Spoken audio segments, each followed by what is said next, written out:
કે હજારો કાર્યકર્તાઓ સવારે જ્યારે શપથવિધિમાં હતા ત્યારે રાષ્ટ્રીય અધ્યક્ષ જેપી નડ્ડાજીએ એવું કીધું कि इतनी बड़ी मात्रा के अंदर शपथ विधि होती है, ये प्रथा अगर देश में किसी ने शुरू की है तो हमारे देश के यशस्वी प्रधानमंत्री माननीय मोदी जी है। અત્યાર સુધી એવું તો કે કોઈ પણ શપથ વિધિ થાય તો રાજભવનની અંદર શપથ વિધિ થઈ જાય, પણ પ્રજાની વચ્ચે જઈ અને પ્રજાની વચ્ચે કે તમારા લીડર્સ કેવા છે, આ સરકારનું સુશાસન કેવા સંભાળવાના છે, અને જમીનમાંથી નીચેથી આવેલો કાર્યકર્તા,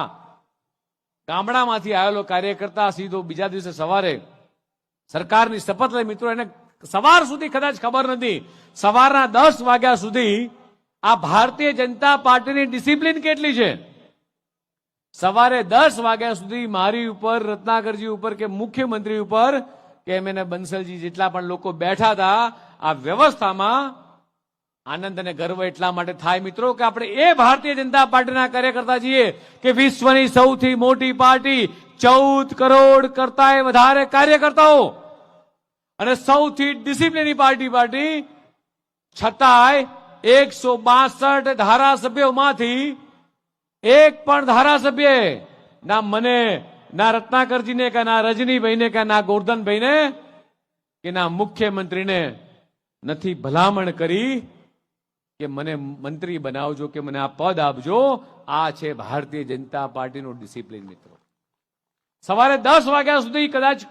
મીડિયાના માધ્યમથી કે મીડિયાના મિત્રો પણ બેઠા છે, તમામ પ્રકારની માહિતી મીડિયાના મિત્રો સરકારની સારી બાબત હોય કે ક્યાંક ટકોર કરવાની બાબત હોય એ ચોક્કસ ધ્યાન દોરતા હોય છે। મીડિયાના મિત્રોને પણ આતુરતા હતી કે ભૂપેન્દ્રભાઈ પટેલની આ સરકારમાં કોણ કોણ મંત્રી હશે, પણ મને આજે ગર્વ થયો એઝ અ પ્રદેશ અધ્યક્ષ તરીકે કે મારા 162 ધારાસભ્યોનું મારું જનસંખ્યા બળ, અને છતાંય કોઈ એક વ્યક્તિનો ફોન નથી આવતો, એક ધારાસભ્યનો કે મંત્રીમંડળ ક્યારે ડિક્લેર કરો છો। અને મિત્રો એટલા માટે મને ગર્વ છે, આ તમારા બધાના આ કાર્યકર્તા પર મને ભરોસો અને વિશ્વાસ છે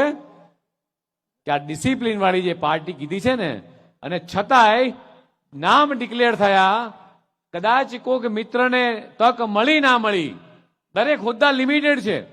તક મળી ના મળી, પણ ભારતીય જનતા પાર્ટીનો કાર્યકર્તા ફરીથી હસતા મોઢે અભિવાદનની અંદર આયા હોય એવા મુકેશ પટેલ એક તાજા ઉદાહરણ છે મિત્રો। આજે હજારો કાર્યકર્તાની વચ્ચે ફરીથી આપણી વચ્ચે કાર્યકર્તા જોડાઈ જાય, ભારત માતાના જયઘોષ સાથે એ દરેક કાર્યકર્તા જોડાઈ જાય। આ છે મિત્રો ભારતીય જનતા પાર્ટી।